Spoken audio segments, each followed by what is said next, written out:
My father raised a glass of sweet tea and, in front of 40 people, erased me from his family in the time it takes to clear your throat. The band had just stopped. Somebody's ice was still clinking. He tapped the side of the glass with a butter knife, and the church hall went quiet the way a room goes quiet when people sense something they'll talk about for years. He smiled at the crowd that came to honor his retirement. He looked right past me. "I want to say something while I have everyone here," he said, and the microphone made it carry. "I'm officially disowning our eldest daughter. She's brought shame to this family. Don't contact her for us." My in-laws froze with their plates half raised. My 8-year-old Lily looked up at me in her yellow dress, trying to understand a sentence no child should have to. And what none of those 40 people knew was what I'd find in my grandmother's hatbox 3 days later, and what my husband would do when he came home from deployment. But to understand how I ended up standing in that room, you have to go back to the spring my grandmother stopped recognizing my voice. Welcome back to Hidden Family Revenge, where the quietest person in the room is usually the one holding every receipt. If a story ever made you grip your phone a little tighter, you already belong here. Drop a comment telling me where you're listening from, and be sure to subscribe. I've spent 11 years as a nurse, and most of them on nights. You learn things on nights. You learn that the same pair of hands can welcome a baby at 4 in the morning and, 2 floors up, hold someone's wrist while they leave the world. You learn to keep your voice low and your face calm, because panic spreads faster than any infection. So when I tell you my hands were steady through almost all of this, believe me, they were trained that way. The one person in my family who ever seemed to notice that work was my grandmother, Ruth. While everybody else introduced me as the one who married a soldier and moved across town, Ruth would take my face in both hands and say my name like it meant something. Ruth was 86 the spring it started. First she lost names, then she lost the thread of a sentence halfway through. Then, one Tuesday, she called me ma'am and asked if I'd come to read the meter. I drove the 20 minutes to her house twice that week just to sit with her, and I started keeping notes the way I do at work. Dates, symptoms, what she ate, what scared her. My mother called it Danny being dramatic. My sister Vanessa said Grandma was just getting old, relax. But I'd seen this road before, on the ward, 100 times. I knew where it went. What I didn't know yet was who in my own family had already started walking a very different road, in the opposite direction, carrying something that didn't belong to them. That part I'd learned slowly, the way you learn a leak exists. First the stain, then the smell, then the floor giving way under your foot. You'd have liked the Callaways if you only saw us at church. My father, Raymond, ran the Hartwell branch of Farmers and Merchants Bank for 35 years. In a town of 4,000 people, that makes you something close to royalty. He'd loaned money to half the businesses on Main Street. He'd foreclosed on a few too, quietly, which somehow only added to the legend. My mother, Coralie, chaired the church flower committee and remembered everyone's birthday and never, not once, let a casserole dish go back empty. Vanessa was the pretty one who married well and opened a wedding venue called Magnolia House out on the county road. And then there was me, the nurse, the one who left for nursing school, married a man in uniform, and worked the hours that meant I missed Sunday dinners. From the outside, we were a Christmas card family. From the inside, I was learning that a family can be a building with very thick walls, and you can live your whole childhood in it and never be shown which rooms are locked. That spring, when Ruth started slipping, I noticed something strange. Whenever I brought up her care, the conversation would slide sideways. Who would manage her doctors, her money, her house? Every question I asked got a pat on the arm and a change of subject. I told myself they were grieving in advance. People do strange things when a parent starts to disappear. Then my phone rang one evening while I was folding Lily's laundry, and the screen said Cedar Grove Memory Care, a place I hadn't even known my family was touring. I hadn't toured it. I hadn't been asked. Someone had already made a decision about my grandmother and simply left my name off the paperwork. I answered the call, and a kind voice asked if I was the granddaughter who'd be handling visits, because, she said, "You're the only one on the list." My husband Wyatt was 8,000 miles away when all of this began. He's an Army staff sergeant, and that spring he was 4 months into a 9-month deployment, the kind where the calls come at odd hours and drop without warning. We'd been married 10 years. He knew my family the way you know weather in a place you've only visited. Generally pleasant, occasionally severe. The night Cedar Grove called, I caught him on a video link, his face pixelated, a tan wall behind him. I told him my grandmother was in memory care and somehow I was the only one signing in. I told him my parents kept steering me away from anything to do with her money. He was quiet for a second, the way he gets before he says something I'll remember. "Document everything, Danny," he said. "Dates, names, every dollar. Not because you're paranoid, because memory is the first thing that fails, and not just your grandmother's." I laughed it off. I said we weren't in a war zone. He didn't laugh. "Paper, Danny," he said. "Feelings don't hold up. Paper holds up." Then the call dropped, the way they always did, mid-sentence, and I sat there in the blue light of a frozen screen. I didn't take a single note that night. I want to be honest with you about that, because later I'd wish I had. I thought documenting my own family was a kind of betrayal, like I'd already decided they were guilty of something. So instead I drove the 20 minutes to Cedar Grove the next morning, signed the visitor log in my own neat handwriting, and held Ruth's hand while she told me a story about a horse she'd had as a girl. I didn't know it then, but that visitor log, the simple boring fact of who showed up, would one day matter more than any speech my father ever gave. The first time I heard the rumor, I was buying Lily's allergy medicine at the pharmacy on Main. Mrs. Tillman, who'd taught me Sunday school, touched my arm by the register. "Honey," she said, in that voice people use when they think they're being kind, "we all understand. Folks get busy. But your grandmother does ask for you." I stood there holding a box of children's antihistamine, trying to make the words line up. "Mrs. Tillman," I said carefully, "I see Ruth 4 times a week." Her face did a small, confused thing. "Oh," she said. "That's not—" Well, she didn't finish. She paid for her things and left, and I stood by the gum and the lip balm feeling like the floor had tilted half a degree. Someone was telling people I'd abandoned my grandmother. Someone was telling it well enough that a woman who'd known me since I was 6 believed it over the granddaughter standing right in front of her. I drove home slower than usual. I kept replaying it. Who would say that? And why? At a red light, I did something I'm not proud of. I opened my phone and scrolled back through the family group chat, looking for any message where I'd said I couldn't visit. There wasn't one. There were just gaps where my messages used to get replies, and a slow cooling I'd told myself I was imagining. By the time I pulled into my driveway, I'd talked myself back down. Small towns gossip. People mishear.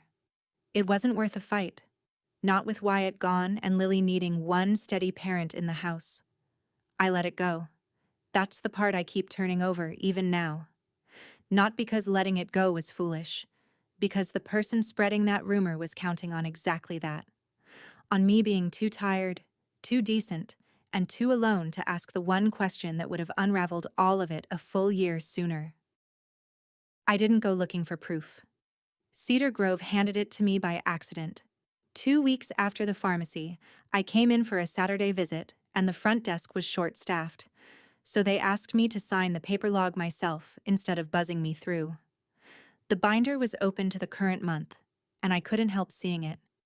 My name, in my handwriting, ran down the page like a grocery list. Saturday, Tuesday, Thursday, Saturday again. Beside the other family names, the lines were blank. Not thin. Blank. My mother had visited once that month, for 20 minutes, on a day she'd posted about spending the afternoon with Mama, to 43 likes. Vanessa hadn't come at all. I asked the desk nurse, as gently as I could, whether there was a second log somewhere. "No, hun," she said. "Just the one. You're our regular." I took a photo of that page. I told myself it was for my own peace of mind, not for evidence, because I still couldn't admit the word evidence to myself. Then I went and sat with Ruth, who was having a clear hour, and she squeezed my fingers and said, "You're the only one who comes, Danny girl." It landed like a stone in still water. The only one. She wasn't confused. She was stating a fact she'd been quietly counting. I drove home with that sentence circling, and for the first time I let myself ask the ugly question out loud, alone, in the car. If everyone knew I was the one showing up, why was someone working so hard to convince the whole town of the exact opposite? People don't build a lie that big to be cruel for sport. They build it to cover something. I didn't yet know what. But I'd taken my first photograph, and a nurse who keeps records is a dangerous thing to lie about. After that, the cooling I'd been imagining stopped being imaginary. I noticed I'd been removed from the family group chat. Not blocked, just quietly dropped, so I'd find out about plans after they happened. Vanessa forgot to invite me to Tyler's birthday cookout, then acted wounded when I mentioned it. My mother started answering my calls with the speakerphone echo that means other people are in the room, listening. Every conversation had an audience now, and I was always the topic, never the guest. I'd ask a direct question and get a soft non-answer, like pushing on a door that's been padded so it won't slam. The worst part is what it did to me. I started over-explaining. I'd send my mother long texts itemizing exactly how many times I'd seen Ruth, with dates, like a defendant who doesn't yet know she's on trial. I'd lie awake rehearsing my own innocence. That's the thing nobody tells you about being slowly frozen out. You start spending all your energy proving you belong, which leaves you no energy to ask why someone needs you gone. I told myself I was keeping the peace for Lily's sake, so she'd still have grandparents, still have cousins, still have a normal Thanksgiving. I see now that keeping the peace was just a prettier name for absorbing the damage so no one else had to look at it. One night my mother called, speakerphone again, and I finally asked the plain version. "Mom, why do people keep saying I abandoned Grandma?" There was a pause with breathing in it. Then she said, in a voice I'd heard her use on difficult relatives at funerals, "We just want to keep this family together, Danielle." And she hung up before I could answer. I sat there with the dead phone in my hand and thought, together. She'd said it like a threat dressed up as a hope, and I couldn't yet say why. I keep my voice down at work, even when a monitor is screaming and a family is falling apart in the hallway. So when I tell you my chest was tight that whole spring, you understand it wasn't drama. It was the slow pressure of knowing something is wrong before you have a name for it. If you've ever been the one everybody talks about but nobody actually talks to, comment, "I see you," so I know I'm not telling this to an empty room. Because the next thing I noticed was money. Memory care isn't cheap. Cedar Grove ran $7,200 a month, a number that would have frightened me if I'd thought my grandmother was paying it out of pocket. But she wasn't supposed to be. Years ago, my great-grandfather had set up a family trust, farmland that got sold, then turned into a fund. Ruth was the beneficiary while she lived. "Don't you worry about the money," my father had always said, in his bank manager voice, the one that closed a subject like a vault door. "That's what the trust is for." So one afternoon at Cedar Grove, I asked the billing office, just to understand the logistics, whether the trust was covering everything. The woman pulled up the account and nodded. "Paid in full, every month, right on time," she said. "By the trustee."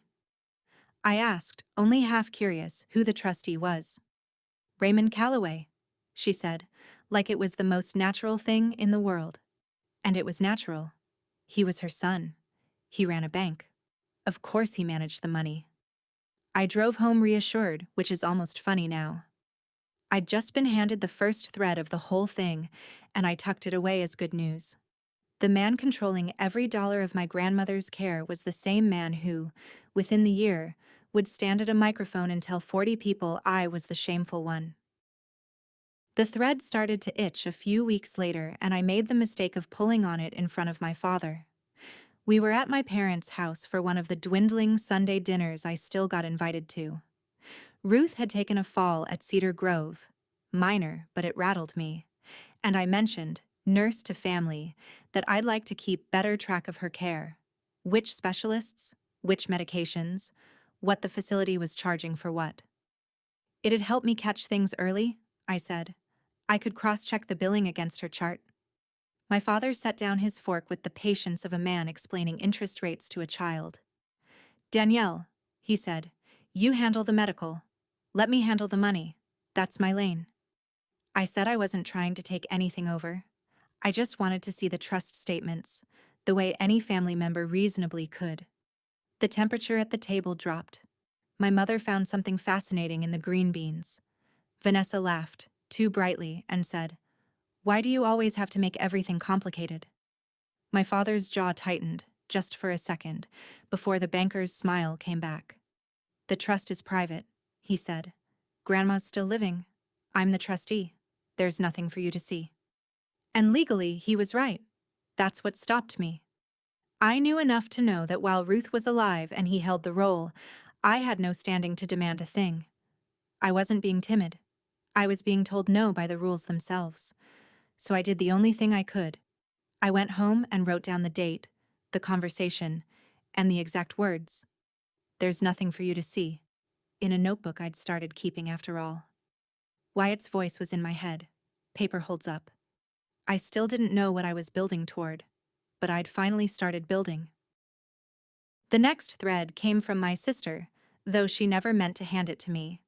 Lily had a friend whose older cousin was getting married at Magnolia House, and I drove out the county road to drop off a gift basket the bride's mother had left at my place by mistake. I hadn't been to Vanessa's venue in over a year. It used to gleam. White columns, string lights, a lawn like a golf course. Now the lawn was patchy. One of the columns had a long crack running up it like a fault line. Propped against the gate was a sign, face down in the grass, and when I turned it over it read, "For lease," with a realtor's number, and someone had clearly tried to pull it down in a hurry. As I stood there, a man in a delivery truck rolled up, climbed out, and asked if I knew when the Boyds were going to settle up. He said it tired, not angry, the way vendors talk when they've been chasing a check for months. "Linens, chairs, the tent rental," he said. "Going on 90 days. I told him I was just dropping off a gift, and he sighed and got back in his truck. Then Vanessa came out the side door, saw me holding her face down sign, and her whole body changed. "What are you doing out here?" she snapped. Not hi. Not, "What's that?" Just an alarm going off. I held up the gift basket like a peace offering. She took it, blocked the doorway with her body so I couldn't see in, and said, "We're fine. We're remodeling." Then she practically herded me to my car. I drove back toward town with two facts knocking together in my head. My sister's business was drowning, and someone, somewhere, was clearly keeping it afloat. Because a venue that can't pay its linen vendor for 90 days doesn't stay open on charm. I just hadn't yet asked the obvious question, with whose money? I'd been counting on Wyatt coming home that summer, counting on it the way you count on a holiday when the year's been long. His deployment was finally winding down, with a short mid-tour leave scheduled first, 2 weeks, and I'd already promised Lily we'd drive to the lake the day after he landed. Then the email came. The leave was pushed. Operational reasons? Nothing he could explain. Nothing either of us could change. I read it twice in the school pickup line and made myself smile when Lily got in the car, because she'd been counting too. That night we talked. The connection better than usual, his face almost clear.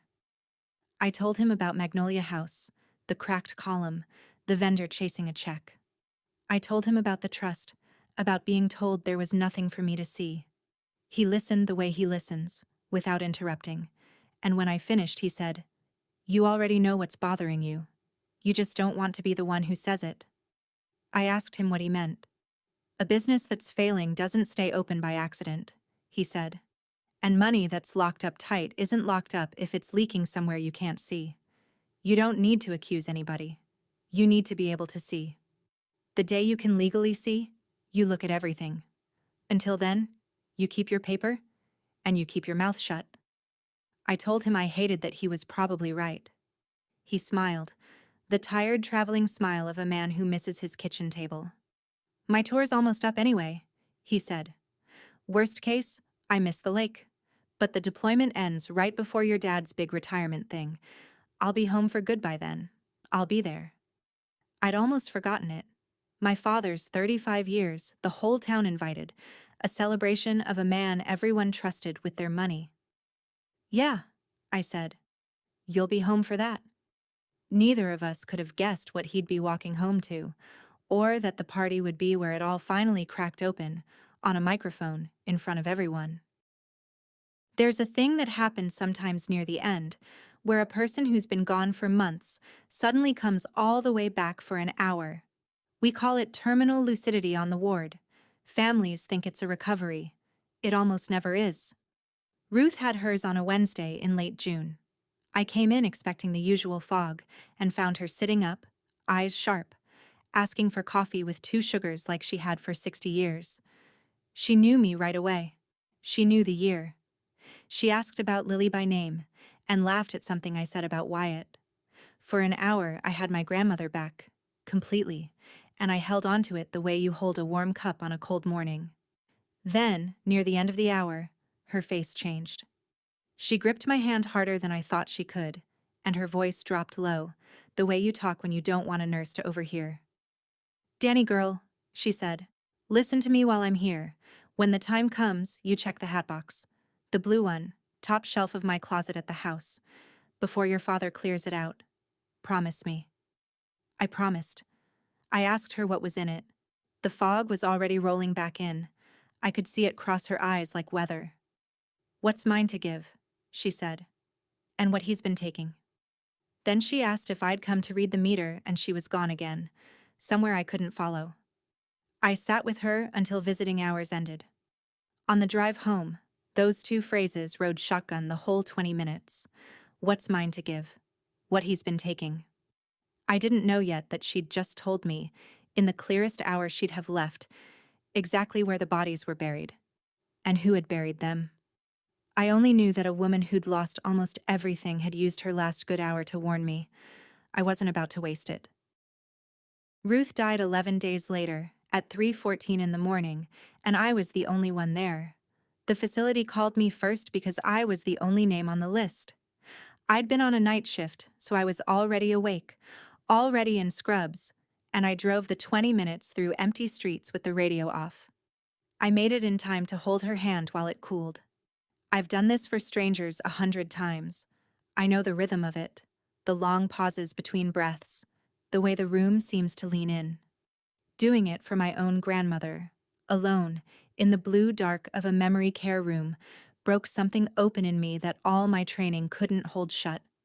I called my parents at 4 in the morning. My father answered on the second ring, fully awake, which I noticed even then. I told him she was gone.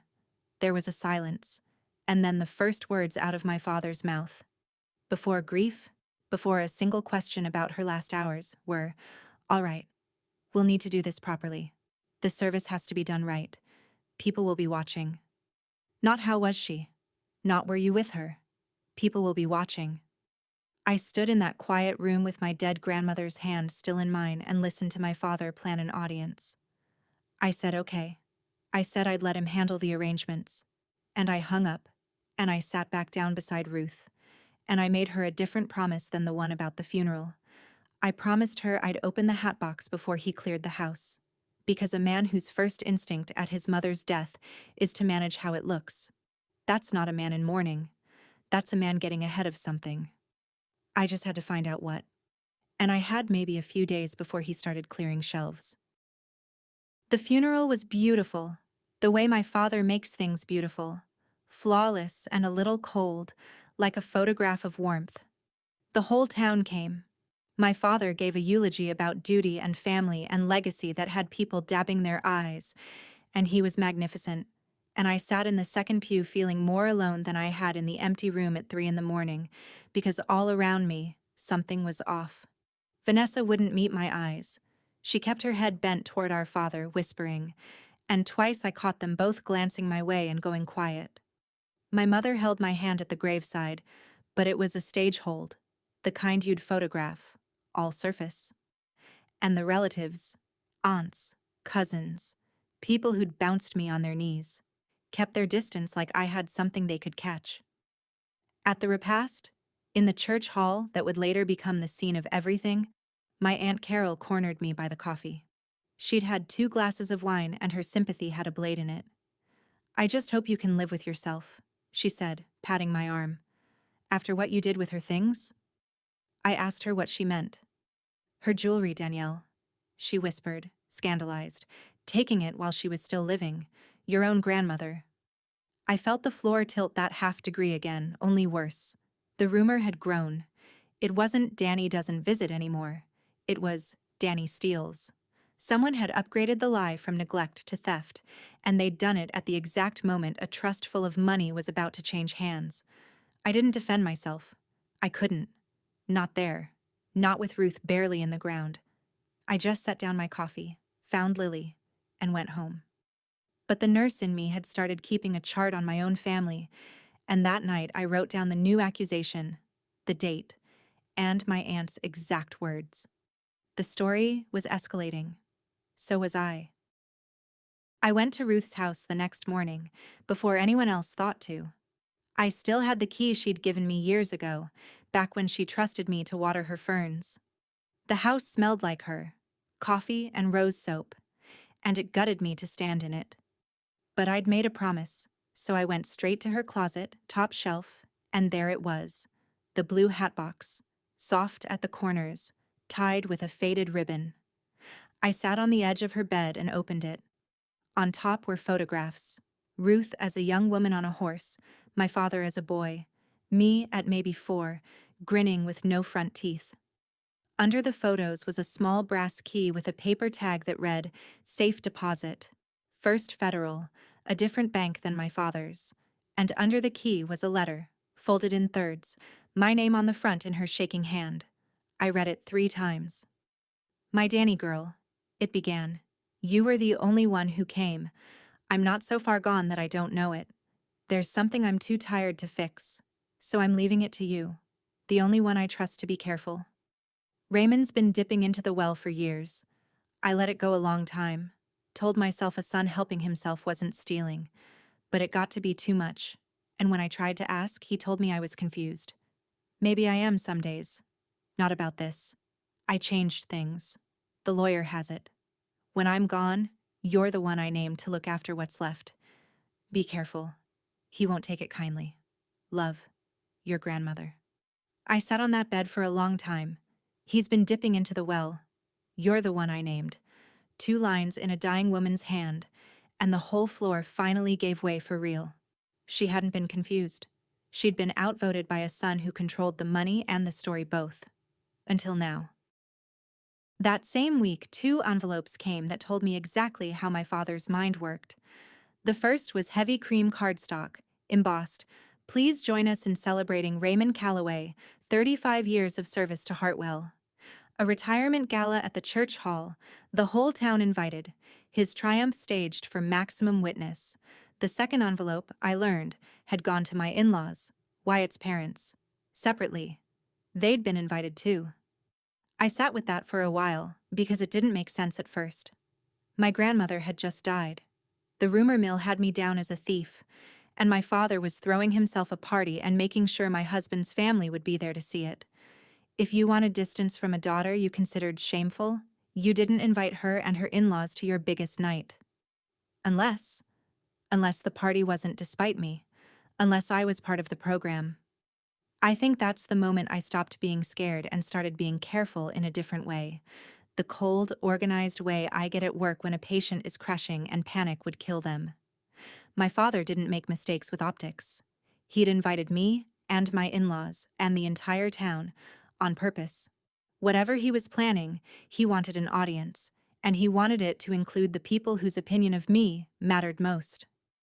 I called Wyatt and told him about both envelopes, and the letter, and the safe deposit key. He was quiet for a long moment. Then he said, "Don't open the safe deposit box yet. Don't tip your hand. And whatever happens at that party, Danny, you keep your face the way you keep it at work."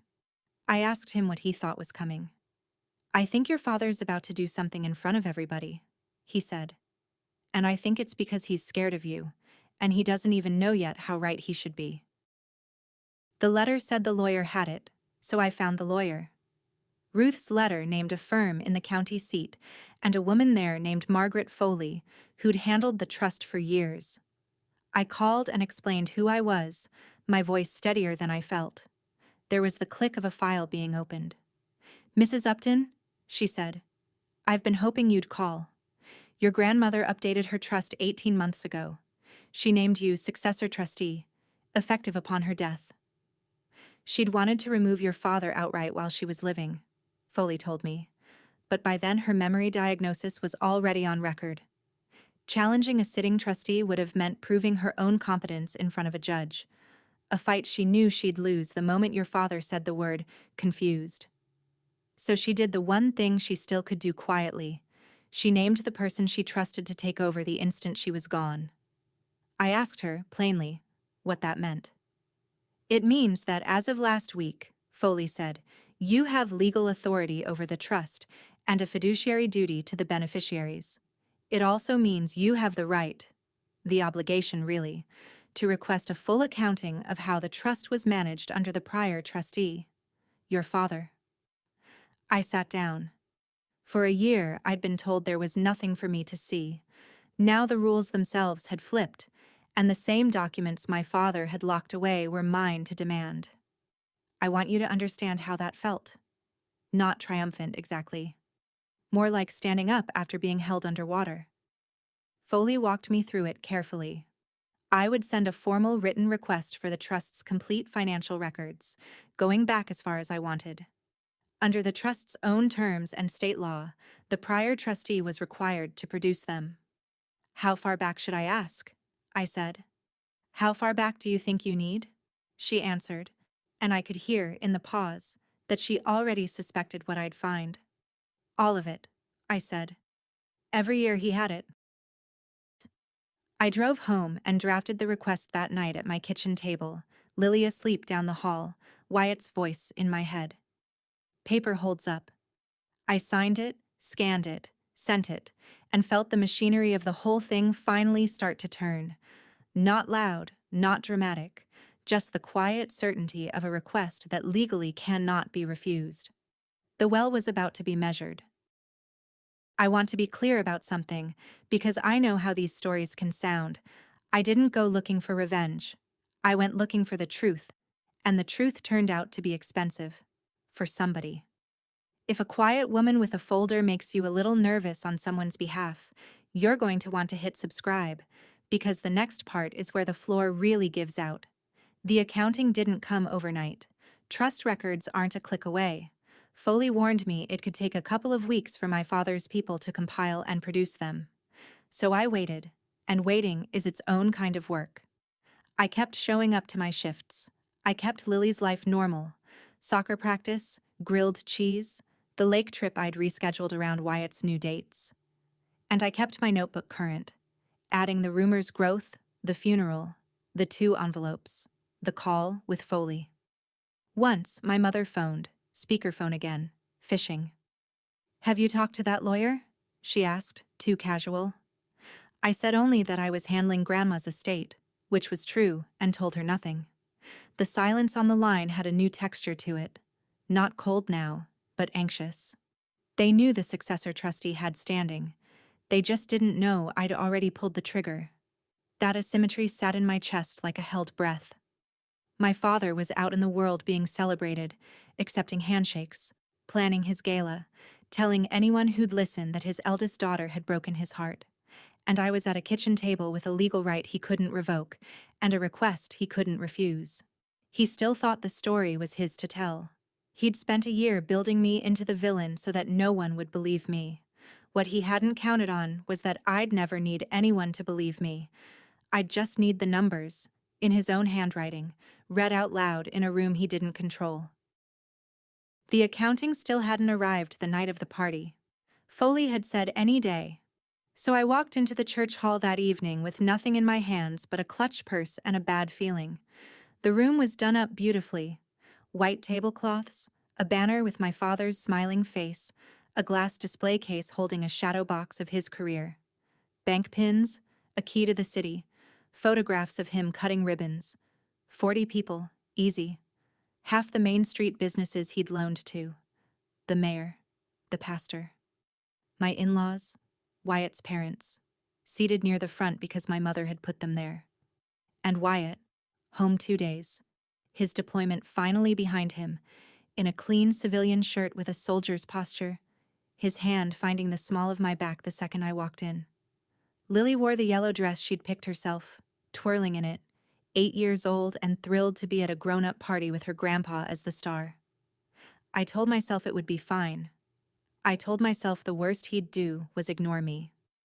My father worked the room like the politician he basically was, warm and booming, and when his eyes passed over me, they went flat for half a second before sliding on. Vanessa was there with Tyler, both of them brittle and overdressed, drinking a little too fast. My mother fluttered between tables, making sure every glass was full. There was sweet tea, and there was wine, and there was a 3-piece band playing standards. For about an hour, it was just a party, and I almost relaxed. I should have known better. Wyatt had warned me.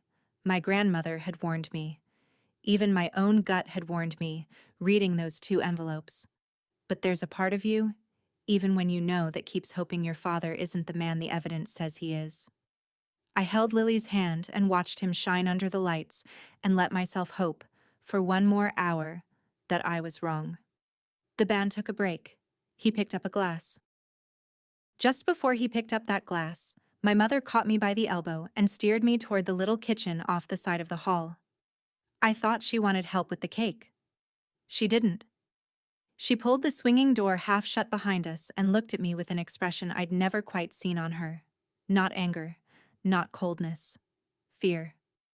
"Danielle," she said quietly, "whatever happens tonight, I need you to not make a scene. Don't bring up your grandmother's money. Not here, not tonight." I asked her what she thought I was going to do. "I know about the lawyer," she said. Her hands were trembling around a stack of dessert plates. "Your father knows. We just want to keep this family together." There it was again. The same sentence she'd used to hang up on me months ago. The family motto that had only ever meant keep quiet so it looks fine from outside. But this time, I heard the thing underneath it. She wasn't asking me to keep the peace. She was begging me not to detonate something she already knew was there. You don't beg someone not to mention a crime that didn't happen. I looked at my mother, really looked at her, and I understood that she knew. Maybe not every number, but enough to be terrified of a Tuesday night phone call to a lawyer. "Mom," I said, as gently as I'd tell a family their person wasn't going to make it. "If there's nothing wrong with the money, there's nothing for me to bring up." Her face crumpled, just for a second before she rebuilt it. From the hall came the bright clink of a knife against a glass and the band trailing off. My mother flinched. "Please," she whispered. And then the microphone crackled and my father's voice filled the room, asking everyone to find their seats, and my mother slipped out ahead of me to take hers, leaving me alone by the cake with my heart going like a drum. I came out of the kitchen and stood at the back as my father held up his sweet tea and the room went quiet. He thanked the mayor. He thanked the bank. He told a joke about 35 years of saying no to loans, and everyone laughed because they loved him. Then his face turned grave, the practiced gravity of a man about to perform sincerity. "Before we eat," he said, "I want to say something hard, while I have everyone I love in one room." My stomach dropped. I found Wyatt's eyes across the hall. He was already moving, slow and easy, toward me and Lily. "Family is everything to me," my father said. "It's why I did this job. And when family breaks your heart, you have to be honest about it, even when it hurts." He let that hang. 40 faces turned solemn. "So I'll say it plainly. I'm officially disowning our eldest daughter." A sound went through the room, a collective intake of breath. "She's brought shame to this family. I won't go into the details out of respect for her grandmother's memory, but she knows what she did.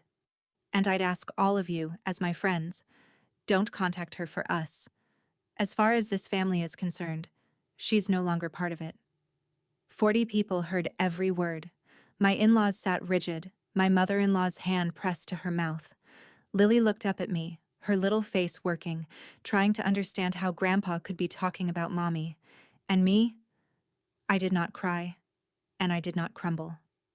11 years of nights had built something in me for exactly this. I crouched down to Lily's level, smoothed her hair, and said, "It's okay, baby. We're going to go." Then I stood, picked up my purse, took my daughter's hand, and walked toward the doors. At the threshold, I stopped and turned back, just once. The whole room was watching. I looked at my father, calm as a flat line, and said the only thing I said all night: "You'll want to remember you did this on a microphone." And I walked out into the parking lot, where Wyatt was already holding the door of the truck open. Lily cried in her booster seat the whole first mile, the confused, hiccuping cry of a child who's seen the floor of her world tilt. Wyatt drove. I climbed into the back beside her, seatbelt be damned for a minute, and held her face the way Ruth used to hold mine. "Listen to me," I said. "What Grandpa said tonight was wrong. Not wrong like a mistake. Wrong like not true. Grown-ups can be very angry and say things that aren't true, and it is never, ever a child's fault." She asked if Grandpa hated us. I told her the truth I could give an 8-year-old.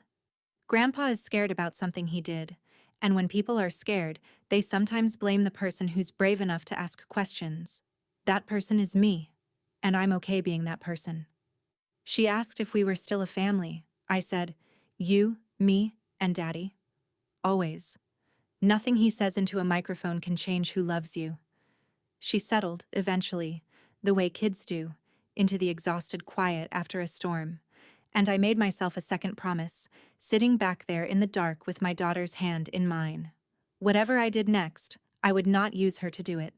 I wouldn't make her carry messages or hate on command or perform a grudge she didn't choose. My father had put a child in the line of fire to land a blow on me. I would not become a person who did the same thing back. Up front, Wyatt watched us in the rear view, his jaw tight, saying nothing, letting me mother her. When we got home and Lily was finally asleep, he sat across from me at the kitchen table where all my paper lived.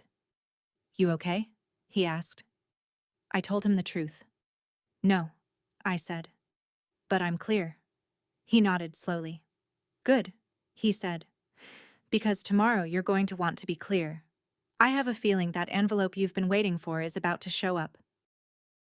The accounting came 2 days after the party. A thick envelope from Foley's office, certified mail, signature required. I signed for it on my porch at noon, with the mail carrier as my witness, and I made myself wait until that night to open it, until Lily was asleep, and the house was quiet, and Wyatt sat across from me with coffee. Neither of us would drink. Then I spread the trust's financial history across my kitchen table, 6 years of it, page after page, and I read it the way I read a chart on a patient who isn't going to make it. The numbers told a clean, ugly story. Over 6 years as trustee, my father had withdrawn just over $214,000 from my grandmother's trust beyond her care costs. The withdrawals had labels: administrative fees, property repairs, miscellaneous loans, labels that meant nothing, attached to amounts that meant everything. And there, in the middle of it, was a single transfer that made my coffee go cold: $90,000, 2 years ago, to an entity called Magnolia House Events, LLC, my sister's venue. The money that had kept her cracked columns standing had come straight out of the well our grandmother warned me about. I sat back. Wyatt watched me. "There it is," I said. He didn't gloat. He just said, "Now you can see. And here's the thing I need you to feel, because it's the whole engine of what came next. My father had no idea I had this. As far as he knew, he'd won. He'd disowned me in front of the town. He'd seeded the story that I was a thief. He was, at that very moment, probably accepting condolence casseroles for his terrible, shameful daughter. He thought the narrative was sealed. And I was sitting at my kitchen table with the one document that turned every word he'd said into a confession. He was still shaking hands at the tail end of his own party. I had the page that ended it. He just didn't know it yet. From that night on, the question stopped being whether the truth would come out. It became only a matter of when and where and in front of whom. I called Foley the next morning. I told her what I'd found. The $214,000, the $90,000 to Magnolia House. And there was a silence on her end that lawyers don't usually allow themselves. "All right," she said finally. "As successor trustee, you have a duty here, and there's a clean way to do it." She explained that the trust required a formal accounting be presented to all the beneficiaries, the people Ruth had named to inherit what was left. That included my father, my mother, Vanessa, and me. Ruth had also asked in her documents for a small family memorial reading, a chance for the beneficiaries to gather before the estate was settled. "We can hold both at once," Foley said. "The memorial and the formal presentation of the accounting. It's proper. It's required. And it puts the numbers in front of everyone, on the record, with me there to verify them." I asked when. "This Sunday," she said. "Your grandmother's documents were specific about not dragging it out. This Sunday. 3 days away. The same week Wyatt was home on leave. Every thread I'd been holding for a year suddenly had a single knot to run toward. My father would have to attend. A trustee can't refuse to face the accounting of his own trusteeship without it looking like exactly what it was. He'd have to sit in a room while the numbers he'd hidden got read out loud, verified by a lawyer, in front of his wife and both daughters. "Does he know what's in the accounting?" I asked. "He produced it," Foley said dryly. "He knows. The question is whether he thinks you've understood it. Men like your father often assume nobody else can read." I thanked her and hung up and stood in my kitchen with my heart going steady and slow. Sunday. A deadline I hadn't set, handed to me by my dead grandmother's own instructions. The clock was running now, and for once, it was running for me. I spent the next 2 days doing what I do best: organizing, cross-checking, making the chaos legible. I went through the accounting line by line at the kitchen table, Wyatt beside me, and I started matching withdrawals to copies of the actual canceled checks Foley had included. That's when I found my mother. Several of the largest withdrawals had been made by check, and the checks required 2 signatures. The trust had been set up that way as a safeguard, a detail my great-grandfather must have insisted on. One signature was my father's confident scrawl. The other, on check after check, was my mother's careful schoolteacher hand, Coralie Calloway. She'd signed. Not once. Repeatedly. Over years. I thought about her in the kitchen at the party, trembling around a stack of dessert plates, begging me to keep this family together. She hadn't been an innocent bystander hoping to avoid a scene. She'd been a co-signer, hoping to avoid a reckoning. I called Foley to confirm what I was seeing, and she went quiet again, then said something that reframed the whole party for me. "The timing of his announcement," she said. "Disowning you publicly, days before this accounting. That's not a grieving father lashing out. That's a witness being discredited before she testifies. If you'd come forward after that performance, half the town would have written you off as the bitter, disinherited daughter making things up." I sat with that. The disowning hadn't been rage. It had been strategy. And my mother, gentle, casserole-carrying, birthday-remembering Coralie, had known the strategy and let it happen, because she'd signed her name to the very thing it was meant to hide. I'd lost something in that moment that I didn't even know I'd still been holding. The small hope that my mother was just weak, just swept along. She wasn't swept along. She'd held the pen. And on Sunday, in front of everyone, she was going to have to watch her own handwriting come back to find her. The worst page I found last. It was a withdrawal slip, not a check. $12,000 in cash, drawn from the trust 18 months earlier. And in the signature line, in handwriting that was supposed to look like mine, was the name D. Upton. I stopped breathing for a second. I'd never signed anything against that trust in my life. I'd never had the authority to. But there it was, my married name, on a cash withdrawal from my grandmother's money, in a hand that had clearly studied mine and gotten it close enough to fool a teller who didn't know me. And suddenly the rumor made horrible, perfect sense. Danny took her grandmother's things. Danny steals. It hadn't grown out of nowhere. It had been planted, watered, and tended for exactly this, so that when the trust came up short, there'd be a paper trail pointing at the granddaughter who'd already shown what kind of person she was. My father hadn't just stolen. He'd built me a costume out of his own crime and dressed me in it while I wasn't looking. I sat very still. Then the nurse in me took over, because the nurse in me always does. A forged signature is only as strong as the day it was signed. I pulled up my work records, 18 months back, the date on the slip, and there it was, clean and time-stamped.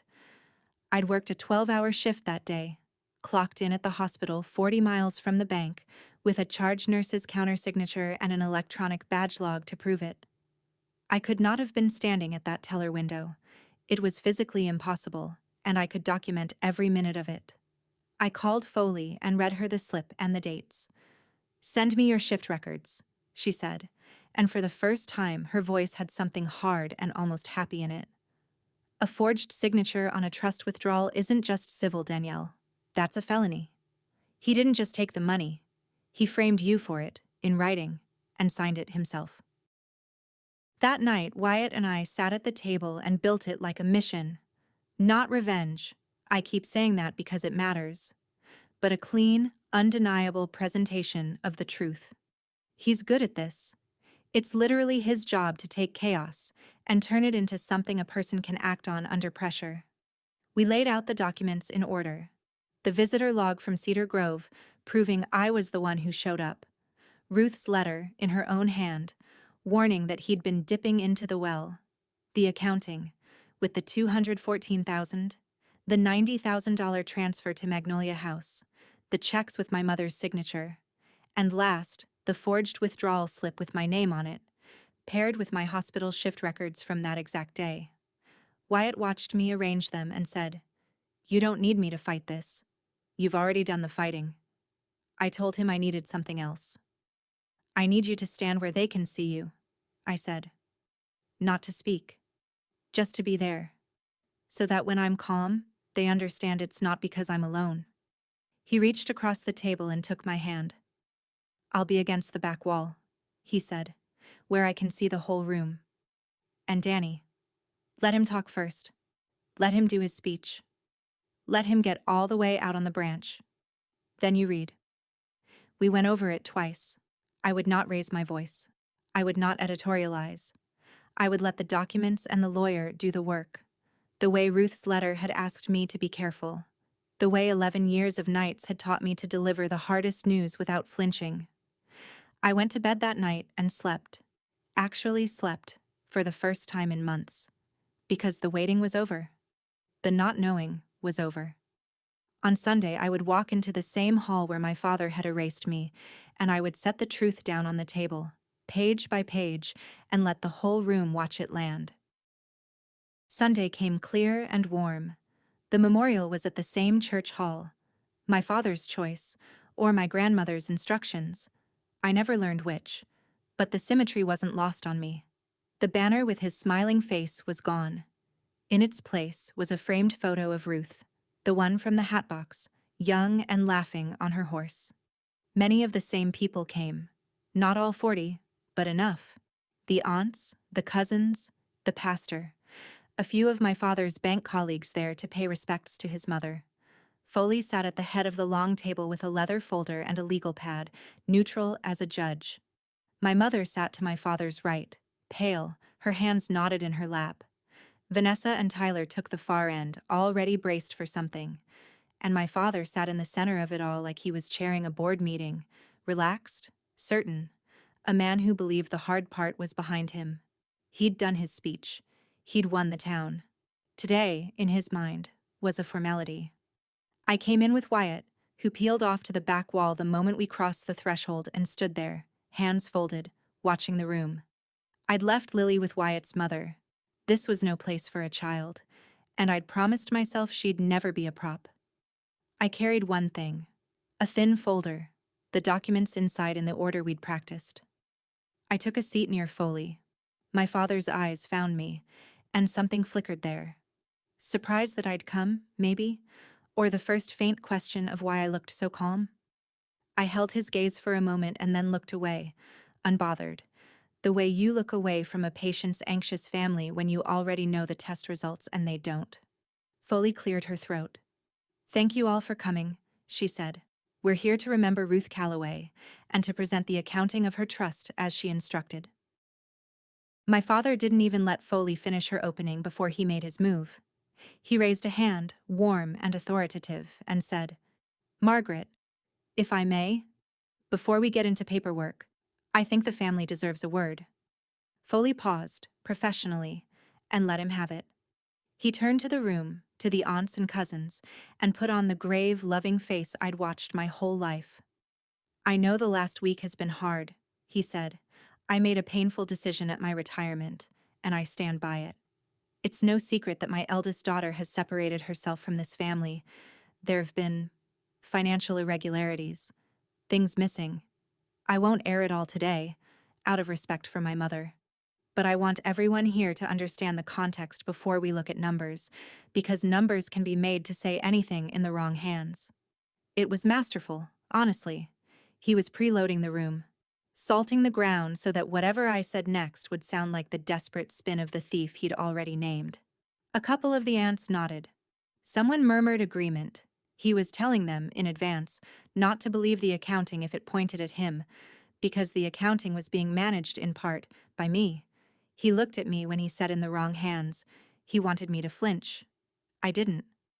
I sat there with my folder closed on my lap and let him talk, let him get all the way out onto the branch, exactly as Wyatt had said.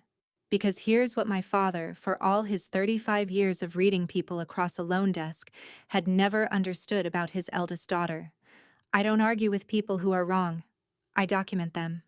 And he had just stood up, in front of witnesses, and told everyone the numbers couldn't be trusted, seconds before a neutral lawyer was about to verify that they could. When my father finished, satisfied, he sat back and gestured magnanimously for Foley to continue, like a man who just steered a meeting exactly where he wanted it. Foley let a beat of silence pass. Then she said, in the flat, careful voice of someone who has read a great many documents, "Thank you, Raymond. Before I present my summary, I need to note something procedural, for the record." She folded her hands on her leather folder. "As of Ruth Calloway's passing, the trustee of this trust is no longer Raymond Calloway. Under the terms Ruth executed 18 months ago, the successor trustee is her granddaughter, Danielle Upton. Danielle now holds fiduciary authority over this trust, and she has formally requested and received a complete accounting of its management." The room rearranged itself in an instant, heads turned toward me. The aunts' faces did a complicated thing as a year of rumor collided with a single legal fact. My father's confident posture held for one more second, then cracked at the edges. A tightening around the mouth, a flush starting up his neck. He had built his whole defense on me being the disgraced outsider with no standing, and a lawyer had just informed a room full of witnesses that I was, in fact, the person legally in charge of the very money he was accused of taking. "That's not—" he started. "It is," Foley said, without heat. "It's notarized. I have the executed copy here." She turned to me, and her voice gentled by exactly 1 degree. "Danielle, as successor trustee, would you like to present what the accounting shows? You have the floor." I stood up. I felt every pair of eyes in the room land on me, and I opened my folder. I didn't raise my voice. I want you to picture that, because it's the whole point. The room was braced for a screaming match, the disgraced daughter and the proud father finally going at it.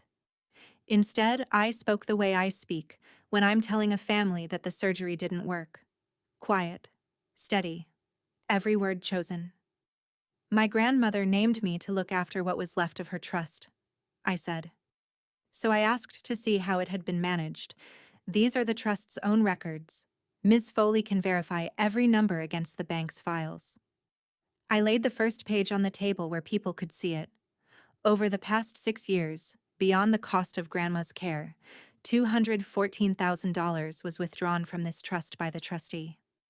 A sound moved through the room, I laid down the next page.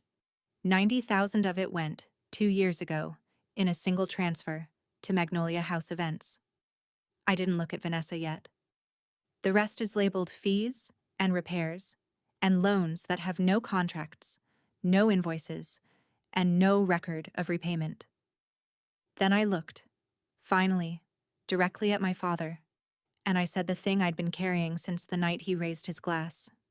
You told 40 people I brought shame to this family, Dad. I didn't. I brought the bank statements. That's when he exploded. He came up out of his chair so fast it screeched against the floor, his face gone red and wet, his voice cracking the calm wide open. How dare you? After everything, you have no idea what it takes to hold a family, a name, you ungrateful. He was shouting now, spit flying, the magnificent banker reduced to a furious old man in front of everyone he'd ever loaned money to. Foley said evenly, "Raymond, sit down." And I just stood there, calm as a held breath, and let the room watch the difference between us. He'd spent a year telling them I was out of control. And here he was, screaming, while his disgraced daughter read numbers in a voice that never once went above conversational. Power doesn't always announce itself loudly. Sometimes it's the only quiet thing in a room full of noise. When my father finally dropped back into his chair, breathing hard, the room was silent in a way that belonged entirely to me now. I turned the next pages over, gently, like I was changing a dressing. Some of you are thinking he acted alone, I said. He didn't. I laid down the canceled checks. The largest withdrawals required 2 signatures. That was a safeguard my great-grandfather built into this trust. I touched the second signature line on the top check. This is my mother's handwriting. On this check, and this one, and this one. Every head turned to Coralie. My mother had gone the color of paper.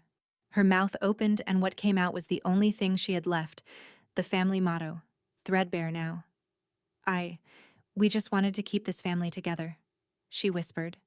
And in the silence of that hall, for the first time, everyone heard it for what it was. My mother-in-law, from the second row, said quietly, not cruelly, just stunned, "You kept it together by letting her take the blame?" Coralie folded forward over her own knotted hands and started to cry. And I'll be honest with you, it cost me something to keep standing there. Because I could see her, suddenly, the whole shape of her. A woman who'd never had a bank account in her own name, who'd been told for 40 years that the money was Raymond's department, who'd signed where she was told to sign because the alternative was a fight she didn't think she could survive. I understood her. I even pitied her. But understanding isn't the same as excusing, and pity doesn't unsign a check. She'd had 100 chances to warn me, and she'd used them all to warn me off instead. So I let her cry, and I didn't comfort her, and I didn't twist the knife either. I just let the page sit there on the table, her name in her own careful hand, telling the truth she never would. It was Vanessa who couldn't hold still. From the end of the table she burst out. The 90,000 was a loan. It was a legitimate loan. Dad arranged it. It's not. There's no loan agreement, Vanessa, I said. No terms, no payments. Ms. Foley looked. It's not a loan if it never has to be paid back. It's just Grandma's money, keeping your columns standing. She kept going, getting shrill, and that's when I understood she didn't know what I had next. So I laid it down. Not the venue transfer. The other thing. I want to show everyone one more page, I said, and my voice did waver here, just slightly, because this was the one that had broken my heart at the kitchen table. 18 months ago, $12,000 in cash was withdrawn from this trust. The signature on the slip says, D. Upton, my married name. I let that sit. I never signed it. I've never had authority over this trust until last week. I was working a 12-hour hospital shift 40 miles away the day it was signed, and I can prove every minute of it. Then I looked at my sister and I asked the question I already knew the answer to. So who told everyone I was a thief, Vanessa? Where did that story start? Her face gave her away before her mouth did, and Foley, quietly, slid one more sheet onto the table. an email Raymond had printed and kept in his own trustee file, folded into the very records he'd been required to hand over, and which Foley had authenticated. From Vanessa to our father, suggesting in writing that if anyone asks where Grandma's jewelry went, we say Danny's been helping herself for years. She's the obvious one. She's always at the home. She'd written it to protect her venue.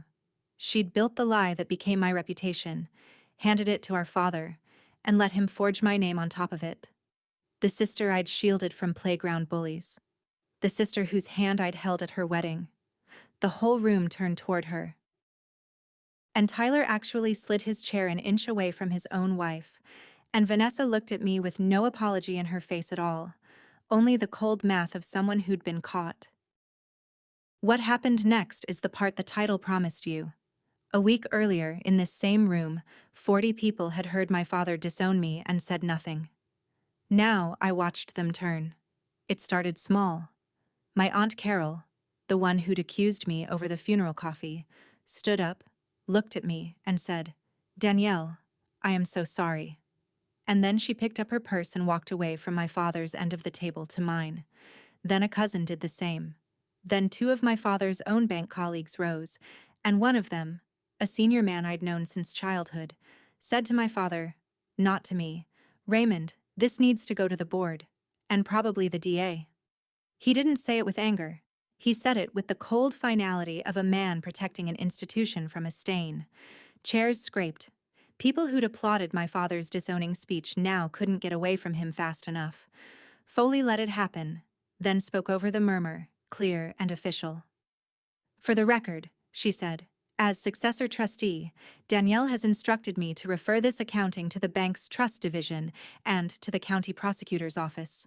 The forged withdrawal in particular is a criminal matter, and it will be handled as one."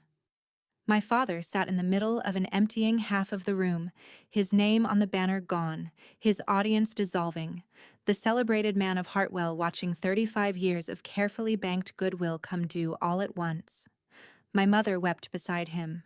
Vanessa argued with a cousin who wouldn't argue back, and I just stood at the head of the table beside my grandmother's laughing photograph, calm, finally, all the way through. The disowning had taken him 11 seconds and a microphone. The truth took me a year and a folder. But the truth, it turns out, doesn't need a microphone. It just needs to be read out loud. Once, in a room where people are finally ready to hear it. My father made one last grab at the room. He stood again, slower this time, and tried to find the booming voice that had run that bank for 35 years. "I built this family," he said. "I built this name. Everything any of you have, And you spent it," I said, quietly. Set down on top of his words like a final page. He stopped. There was nowhere to go from there because everyone in the room had just seen exactly what he'd spent and how.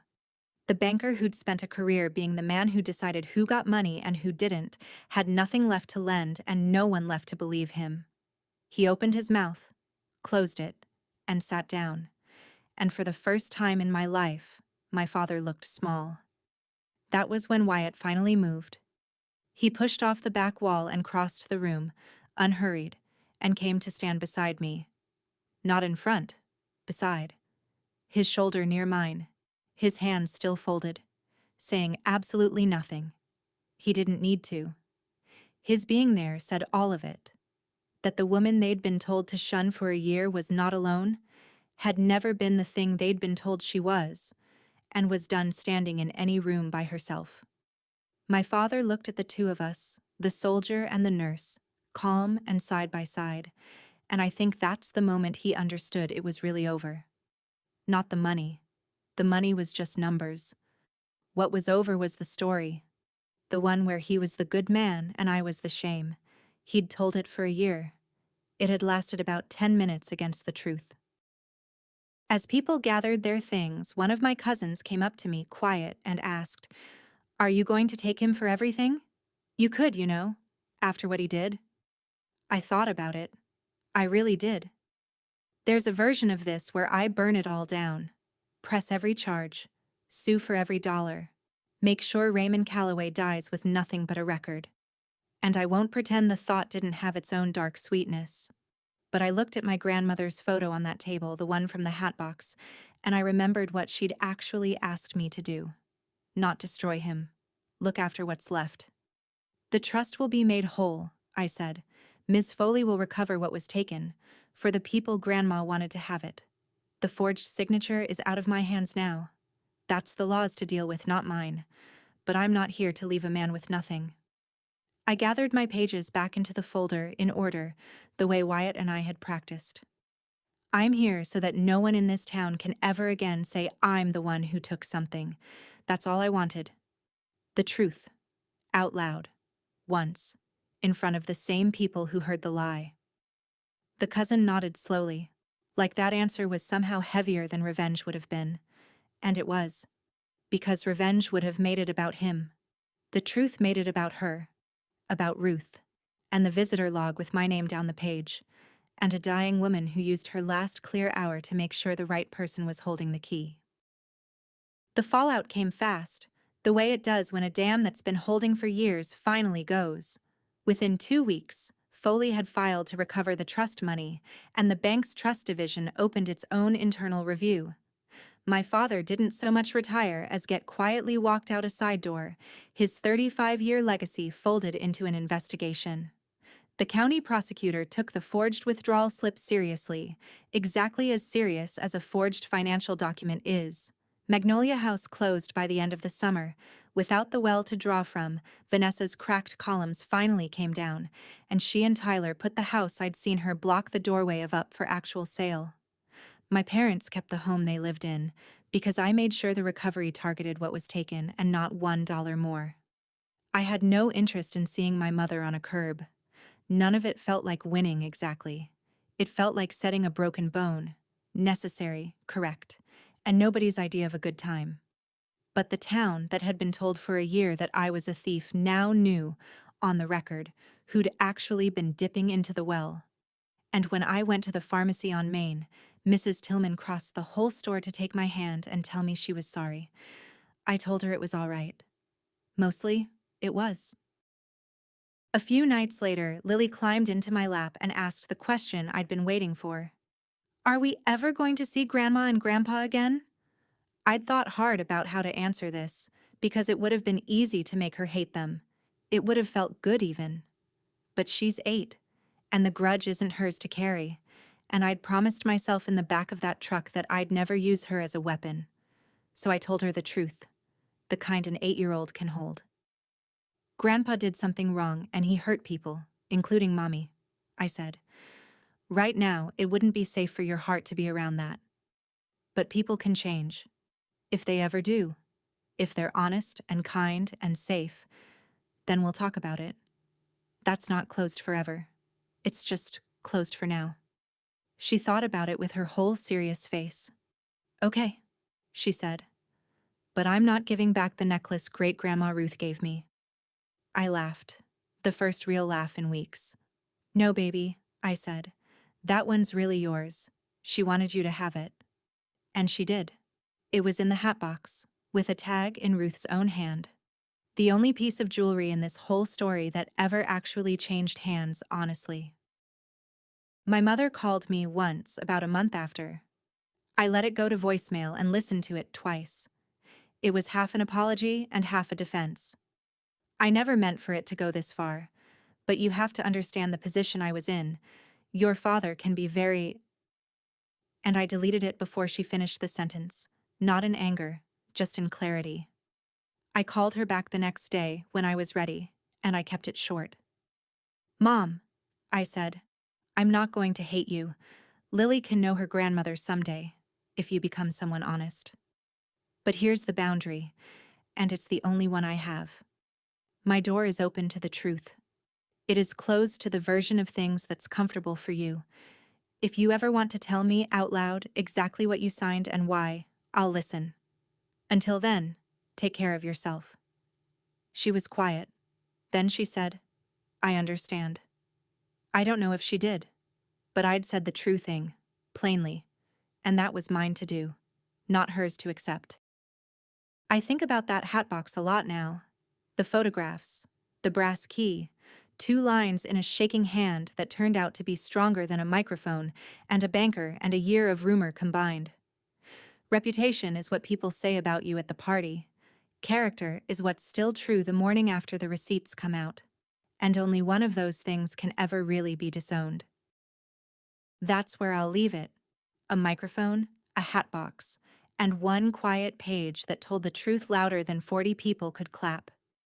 If you made it all the way here, the sweet tea, the yellow dress, the signature that was never mine, tell me in the comments which moment got you.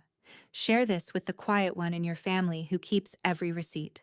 And subscribe to Hidden Family Revenge because your folder matters, and someday it might be the only thing that does.